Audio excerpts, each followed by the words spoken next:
What's working for the Marcos camp as shown in recent surveys? Let's talk to veteran campaign strategist Alan Herman. Alan, good morning to you. Good morning, Karen, and good morning to everyone getting a head start. How are you today? All right, and the one person who has a head start is definitely Bongbong Marcos. Can you explain that? Absolutely. The surveys are showing him leading, regardless of which which reputable survey firm you're talking about. He's always ahead. So, campaigns are always just a mixture of 4 M's. It's man, message, machinery, and money. And having said that, it seems that Marcos Jr. Seems to have the advantage in perhaps every M. So that could explain his lead in all of the survey firms' pre-election ratings. Okay, let's talk about the 4 M's, and can you relate it to BBM? Well, when you talk about the man, he is right now. I don't know if you've noticed, he's evoking his father very much. So it really ties into the "babangon muli" catchphrase that he's using. So if you look at him now, I'm not sure if his handlers are necessarily doing this very consciously, but his manner of speaking, even the way they comb his hair, the inflections, they're all very evocative of his father, Marcos Sr. And this really instills nostalgia in people, what they call the new nostalgia, even among the young voters whose parents tell them about the golden era, et cetera, et cetera. In terms of messaging, there's really only 3 ways to, and I'm going to a subcategory here, there's really only 3 ways to do election campaign messaging. There's just AIM, alert, inspire, or motivate. You either scare a voter to vote for you. If you don't vote for me, the Philippines will be a narco state. Drugs will run rampant. So you're scaring people into doing that.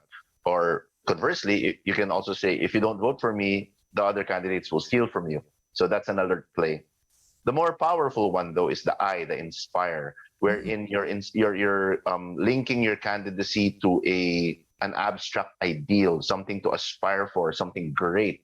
Babangon tayo muli. We will rise. We will restore the golden era when infrastructure was golden, when economy was booming, when discipline and order was the habit of the day. Yeah. So the Marcos camp is really using that tact, I feel, using the inspire angle. And then there's M, motivate, which is a short-term reward for a vote. So in this case, since 2016, I think most of our viewers would know that, and listeners would know, that there has been this pervasive myth of the Taliano gold, wherein a lot of people are buying into that M, or are motivated by the fact that if Marcos Jr. wins, they will either be the recipient of a gold bar. Yes, I know. I actually said that on live TV, or a specific amount of cash, a rather huge amount of cash every month. So it's a great mixture of AIM messaging. In terms of machinery, going back to the M's, I think the Marcos camp has, apart from his own inbuilt machinery, has leveraged greatly on his running mate, Mayor Inday Sara's machinery, which is formidable considering she's the closest to what we would consider an incumbent. And then in terms of financial resources, the last M, the money, I will not make any lengthy commentary on the money aspect of the Marcos Jr. campaign, but I think it is well established that their resources are quite formidable. So that is, looking at it from the lens of pure analytics and why he's ahead, I would say that that's where the answer lies. Okay. Well, I find that quite interesting. And actually, your methodology is very systematic. In terms of the motivation, it's Mr. Marcos himself who said he's never seen that gold. And in effect, he's saying it's not true. So why do you believe that people still believe it, considering no less than Bongbong Marcos himself has said he's never seen it? Well, I'm happy you used the very nuanced term "in effect," Karen. In effect, perhaps to us or to a certain voter base would be very obvious. But unfortunately, unless perhaps he outright says that this is not true, or more specifically, he denounces the recruitment tool because the recruitment tool is happening. I mean, he can say there's no gold, but the fact is, it's going on right now. I think it's quite well documented. His supporters are still using this this myth as a very, very strong motivator for volunteers to join in on the campaign. There are certificates, there are pictures, and let's not even get started on what's out there in the internet. Give you a toothache. But I suppose you can deny the gold, the existence of the gold, but I think there should be a condemnation of the actual recruitment method. Okay, very good point. But the one thing that's going for Mr. Marcos, and I wanted to just to discuss this further, is you talk about the money, but money won't be the reason he's high in the surveys, only because we've seen candidates in the past who have, let's face it, who've also had a huge war chest and frankly have lost, right? We've seen Absolutely. that. Absolutely. So money isn't the main barometer for a candidate to win. Duterte being the perfect example of that. He had no donors. He couldn't fundraise. He was so scared. And eventually, suddenly, right, he used the alert and inspire both at the same time. Yeah, because absolutely. if you are leading in the surveys, the businessmen will come to you. They will fund you. I think that's a fact. Right? Absolutely a fact. Well said, Karen. And the table really stands on four legs. So again, it's man, message, Alan, machinery, and money. my question is, since you've been doing this for a long time, we are talking about a personality whose family was literally kicked out of the country, was globally shamed. In other words, this is the one time that the world has celebrated the Philippines for what it's called the peaceful revolution, right? So for something as historically dramatic as that, why would the son, no less than the namesake, have these kinds of numbers? You know, there is something there in that 30-plus-year gap. Other late dictators, their sons or daughters would not be this popular in their own country. So what is it, Alan? Well, the analogy is, and I don't mean to offend sensibilities of the listeners and viewers, but it's been bandied about that the analogy is that a Hitler Jr. will win in Germany. I mean, it's that would be a close analogy according to many people, right? But the experience of the insight needs to be tied into an experience, and sadly, as you mentioned, EDSA was a long time ago. There was no cable TV then. I remember Jane Fonda flashing the L sign after the world was celebrating with us in '86. But '86 was a long time ago, and insight, unfortunately, dilutes when the experience is no longer fresh. So but the insights that we gleaned. But Alan, '86 isn't that long ago. I mean, really, you have generations of voters, Filipinos, who witnessed and actually lived through martial law and actually witnessed '86. And yet you have these numbers. That's, for me, what's been unexplained by analysts. Well, I suppose the term historical revisionism gets bandied about a lot, wherein exactly that, the reasons behind that EDSA revolution and what caused the uproar during that time from the generation that preceded us has been completely twisted. And sadly, often the loudest voice gets the most attention, and the loudest voice often gets mistaken for the truth. And that's exactly what happened. Their voice is loud, it's pervasive. I'm not necessarily talking about the candidate himself, but certainly his supporters have been at this for quite a while as well. It's been a systematic, very well organized and well oiled effort to explain it away. I was thinking, Alan, of course, historical revisionism can get you as far maybe as the Senate, but not these numbers. So that's what I'm getting here, right? When Mr. Marcos and even Senator Amy Marcos, the Filipino people have accepted they're sila yung anak. Let them prove themselves. Therefore, in winning a Senate seat, you don't have people really shocked, right? Mhm. But it's the numbers of Mr. Marcos that are quite astounding, because the last time these numbers have come out was Erap Estrada. Not even Duterte had these numbers. So is it more that nothing has changed after 86? Is it more that, frankly, if Marcos had his cronies, we built new cronies? I mean, really, structurally, has anything really changed for people to end up saying, yun na lang. Wala naman nagbago eh. Get the In point? fact, I absolutely get the point. In fact, Right? the Old Filipino cronies, but then there are new cronies. indeed. So that's the question. Well, the Filipino voter is by nature change partial. We want change. So you nailed it on the head when you said, nasubukan na yung mga quote-unquote liberal eh. Nasubukan na yung quote-unquote dilaw. Hence, they use that as almost with a bad taste in their mouth. So they did see that, or the narrative is that nothing changed. In fact, a lot of people say, well, since 86, things have not only stagnated, maybe even gotten worse. So they long for, that's why they become very, very rife and open and susceptible to having revisionist concepts brought into their head. Because again, the insight has to be drawn from the experience.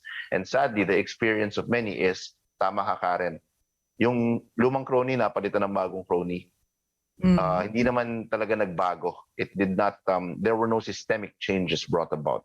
That is the experience of the many. And I think this should be also a wake-up call for those people. Because, I mean, there are two sides of the coin.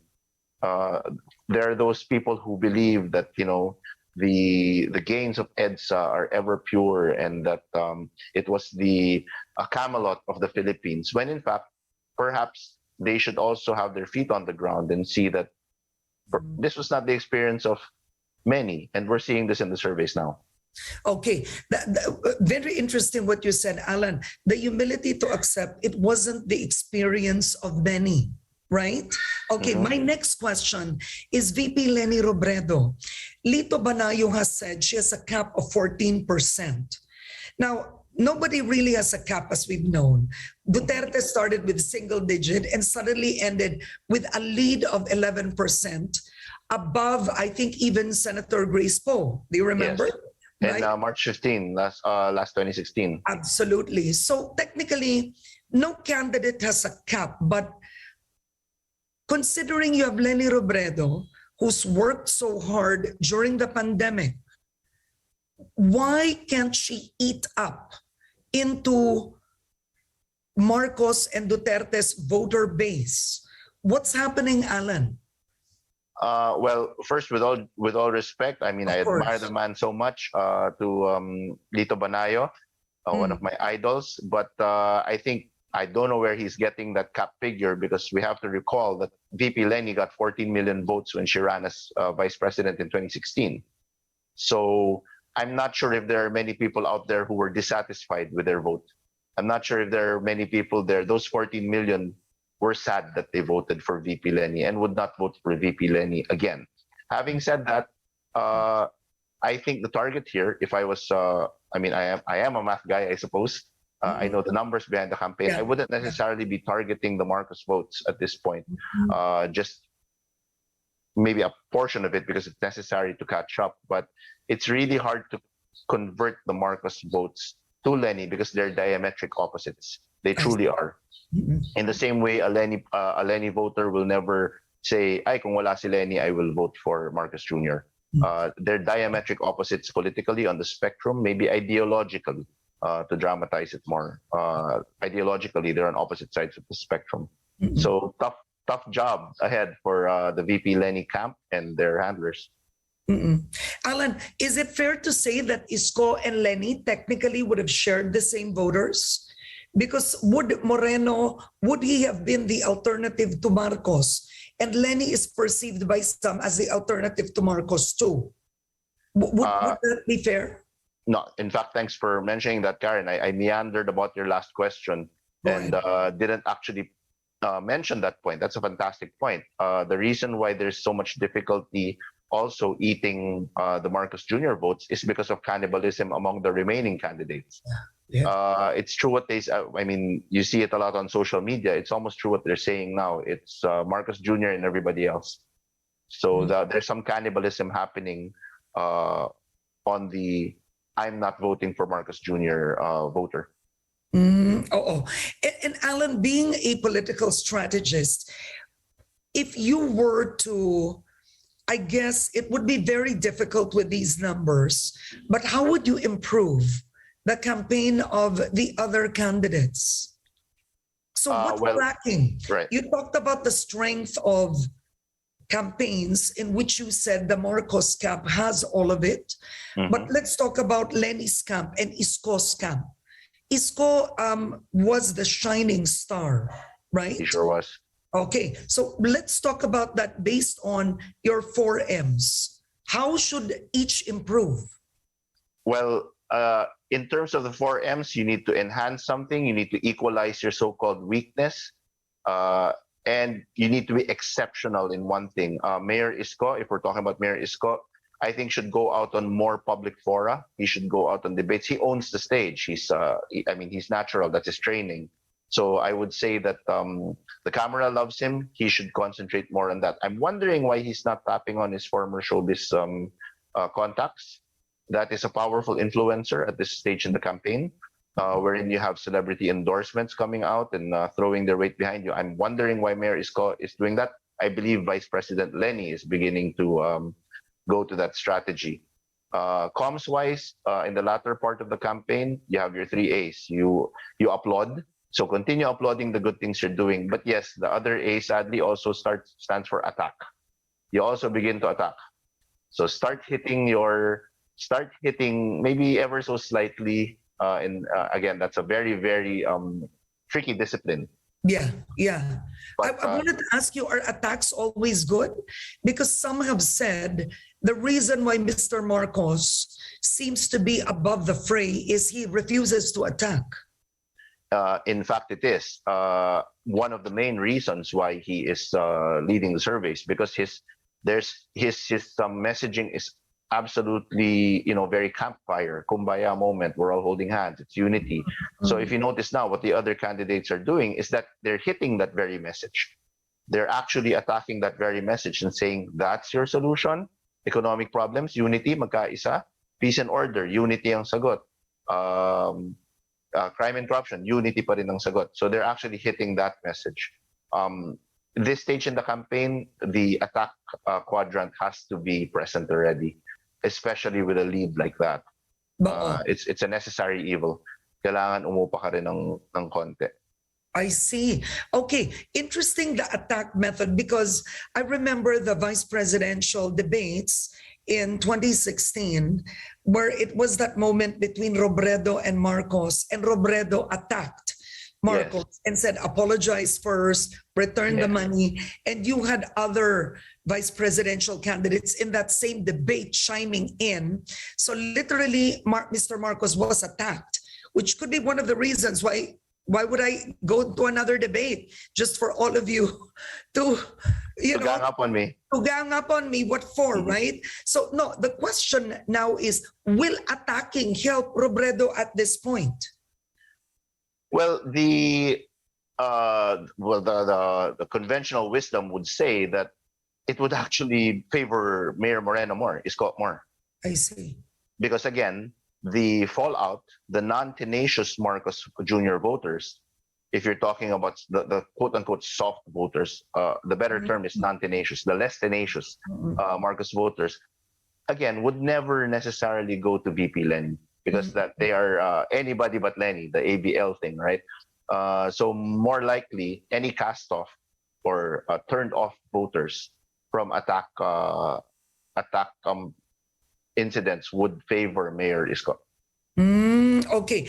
And do you believe his attacks, based on your, at least your analysis now, do you think his attack messaging is clear? Because he does say, nasubukan na natin ang dalawang pamilya. Iba naman. But it's not as clear as choose me. You understand? I'm not a messaging expert. So I'm curious, is he clear? First, I would definitely dispute that. I think you are a messaging expert, Karen. I think you're a fine messaging expert. But I could actually use Mayor Isko's attack strategy as a case study, because by saying that, he's actually hitting two birds with one stone. He's actually saying, let these guys fight it out. We've tried them, and again, appealing to that change partiality of Filipinos. Nasubukan na yan. Bago naman, which actually worked for PRRD very, very well, or President Duterte in 16. The whole change, the promise of change. Yeah. So I think he's leveraging on that. It's very cleverly worded and very, very cleverly strategized in terms of attack strategy, hitting two birds with one stone, and yet being almost benign about it. He's not directly hitting anybody on a personal level, calling them unsavory terms. He's just saying, bakit nag-aaway na lang parate? Is this what Philippine politics has devolved into? A fight between two families. Let's get another guy on the job. What can other candidates, and frankly, even VP Lenny, take from Duterte's playbook?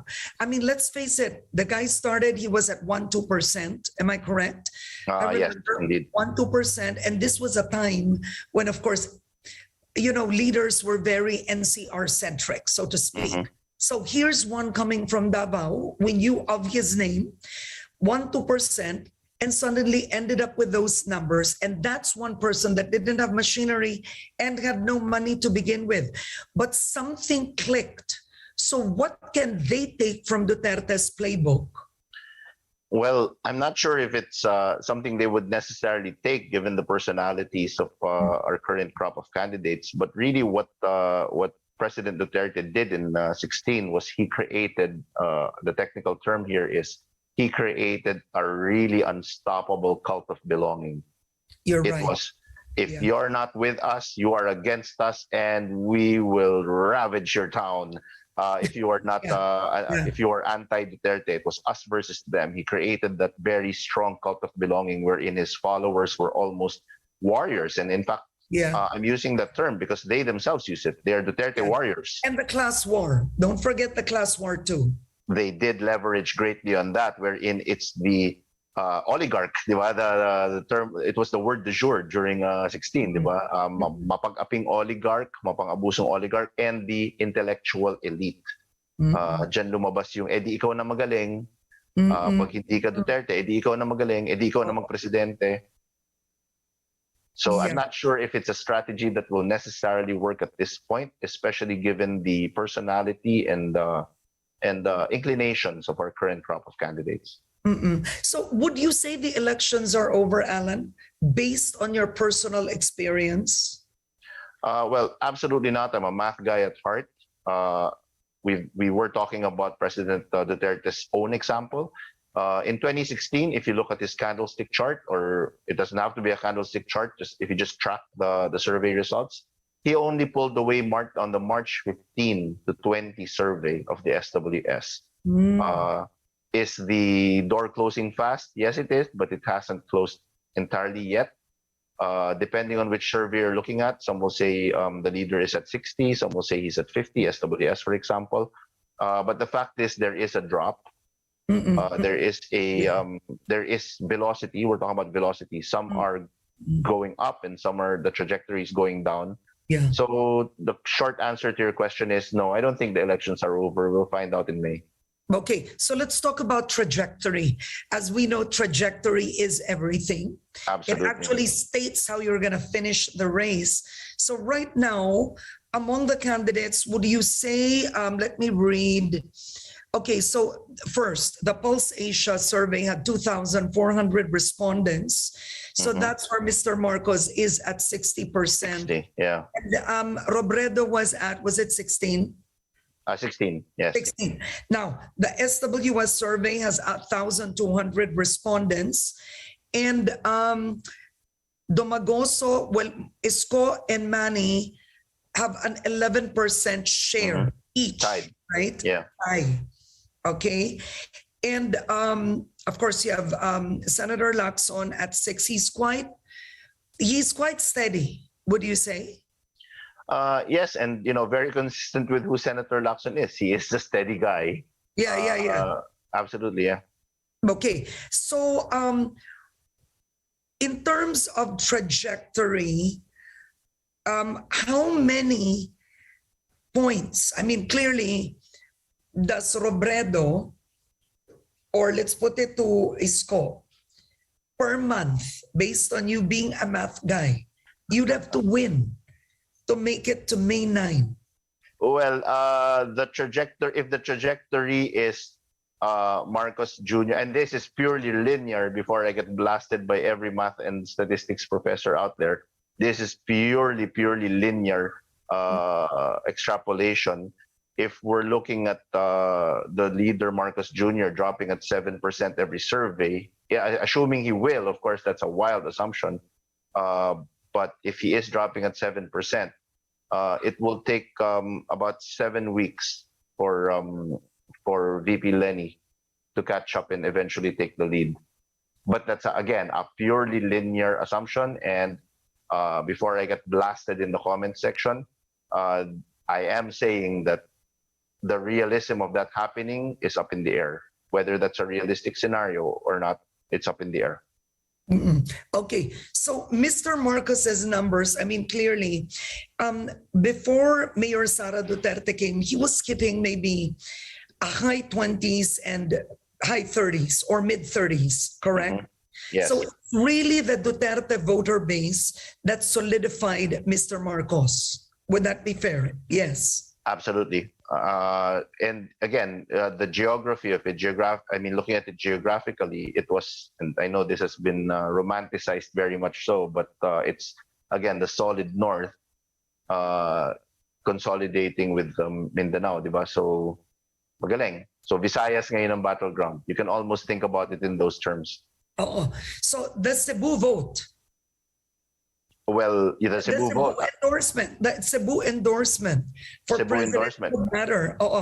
There are 3 million Cebuano voters.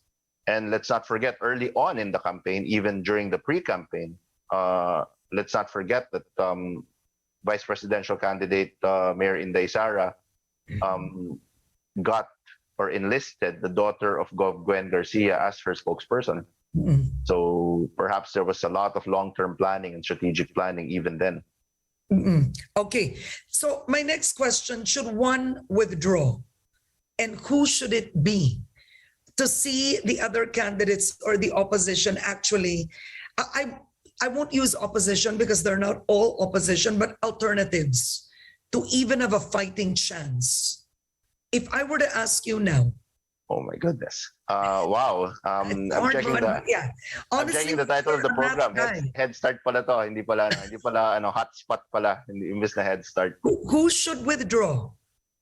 Well, I think that this isn't personal against any candidate, wherein you'd see a significant gain. Very agnostically, I think there is a safe answer to that question.